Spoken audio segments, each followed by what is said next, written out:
Friends, welcome to Julina's kitchen. ഇന്ന് നമ്മൾ തയ്യാറാക്കുന്നത് വളരെ സിമ്പിളായിട്ടുള്ളൊരു റെസിപ്പിയാണ്. ഒരു മെഴുക്കുവരട്ടിയാണ്, ചീര മെഴുക്കുവരട്ടി. നമ്മൾ സാധാരണ ചീര വയ്ക്കുമ്പോൾ തോരനാണ് വയ്ക്കാറ്, തേങ്ങയൊക്കെ ഇട്ട് വെക്കണം.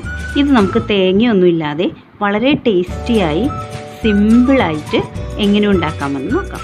ഞാനിവിടെ 2 കെട്ട് ചീര, നമ്മൾ കടയിൽ നിന്നൊക്കെ വാങ്ങിയില്ലേ, ആ 2 കെട്ട് ചീര കഴുകി വൃത്തിയാക്കി ചെറുതായി അരിഞ്ഞെടുത്ത് വെച്ചിട്ടുണ്ട്.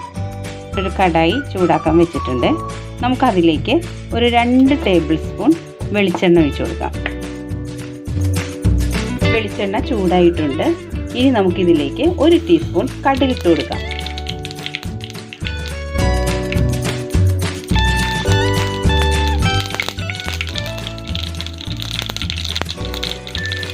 കടുക് പൊട്ടിക്കഴിഞ്ഞു. ഇതിലേക്ക് ഇനി ഒരു 4 വെളുത്തുള്ളി ചെറുതായി അരിഞ്ഞതിട്ട് കൊടുക്കാം.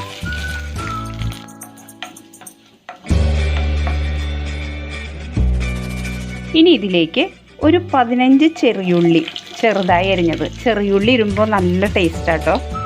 ചെറിയുള്ളി ഇട്ട് ഒന്ന് വഴറ്റിയെടുക്കാം.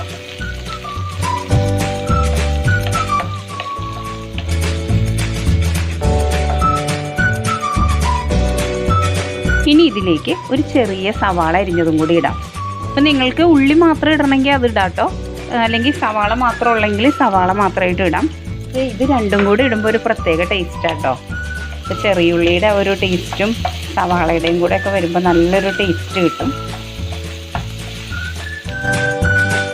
ഇപ്പോൾ ഉള്ളിയും സവാളയും ഒക്കെ നന്നായി വാടി വന്നിട്ടുണ്ട്. ഇനി നമുക്കിതിലേക്ക് 1 ടേബിൾ സ്പൂൺ ചില്ലി ഫ്ലേക്സ് ഇട്ട് കൊടുക്കാം. ഇപ്പം നിങ്ങളുടെ കയ്യിൽ ചില്ലി ഫ്ലേക്സ് ഇല്ലെങ്കിൽ മുളക് പൊടി ഇട്ടാലും മതി കേട്ടോ, അതിന് കുഴപ്പമൊന്നുമില്ല. ഇനി നമുക്കിതിലേക്ക് 1/2 ടീസ്പൂൺ മഞ്ഞൾപ്പൊടി ഇട്ട് കൊടുക്കാം.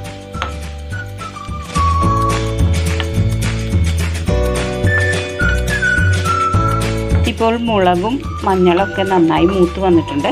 ഇനി നമുക്കിതിലേക്ക് ആവശ്യത്തിന് ഉപ്പിട്ട് കൊടുക്കാം. എന്നിട്ട് നന്നായി ഒന്ന് മിക്സ് ചെയ്യാം. ഇനി നമുക്കിതിലേക്ക് അരിഞ്ഞു വെച്ചിരിക്കുന്ന ചീര ഇട്ട് കൊടുക്കാം.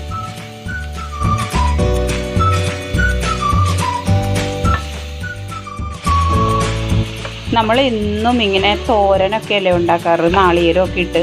അപ്പം നമുക്കിപ്പോൾ തേങ്ങയില്ലാത്ത സമയത്താണെങ്കിലും നമുക്ക് വളരെ ടേസ്റ്റി ആയിട്ട് ഇതേപോലെ ഉണ്ടാക്കാം.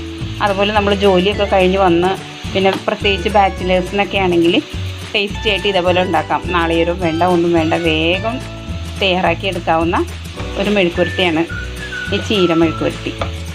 ഇനി നമുക്കിത് ഒരു 2-3 മിനിറ്റ് മൂടി വെച്ച് വേവിച്ചെടുക്കാം. ഇപ്പോൾ 3 മിനിറ്റ് കഴിഞ്ഞു. ഇനി നമുക്കൊന്ന് തുറക്കാം, ഒന്ന് ഇളക്കി കൊടുക്കാം. അല്പം ജലാംശം പോലെ ഉണ്ടെങ്കിൽ ഒന്ന് തുറന്ന് വെച്ച് 1 മിനിറ്റും കൂടെ ഒന്ന് വേവിച്ചാൽ മതി കേട്ടോ. അപ്പോൾ അതിൻ്റെ ആ ആവിവെള്ളം ഒക്കെ ഉണ്ടെങ്കിൽ പൊക്കോളും. അങ്ങനെ നമ്മുടെ സൂപ്പർ ചീരത്തോരൻ റെഡിയായി. വളരെ സിമ്പിളായിട്ടുള്ള റെസിപ്പി അല്ലേ ഇത്, നിങ്ങൾക്ക് എല്ലാവർക്കും ചെയ്തു നോക്കാം. തേങ്ങ വേണമെന്ന് നിർബന്ധമില്ല, വളരെ ഈസി ആയിട്ട് നമുക്കിത് തയ്യാറാക്കിയെടുക്കാം. അപ്പോൾ നിങ്ങളെല്ലാവരും ഇത് ട്രൈ ചെയ്യണം കേട്ടോ.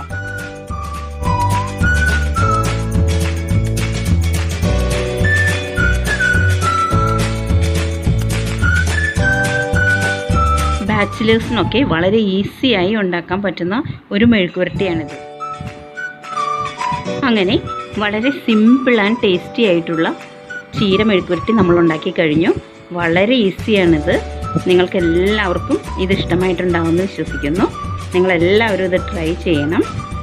നിങ്ങൾ ജുലീനാസ് കിച്ചൺ ആദ്യമായി കാണുന്നവരാണെങ്കിൽ സബ്സ്ക്രൈബ് ചെയ്യാനും ലൈക്ക് ചെയ്യാനും ഷെയർ ചെയ്യാനും മറക്കരുതേ. അതിൻ്റെ അടുത്തൊരു ബെൽ ബട്ടൺ ഉണ്ട്, അത് ക്ലിക്ക് ചെയ്താൽ ഞാൻ ഇടുന്ന റെസിപ്പീസിൻ്റെ നോട്ടിഫിക്കേഷൻസ് ഒക്കെ നിങ്ങൾക്ക് കിട്ടും. അപ്പോൾ നമുക്ക് മറ്റൊരു റെസിപ്പിയുമായി വീണ്ടും കാണാം. Thank you.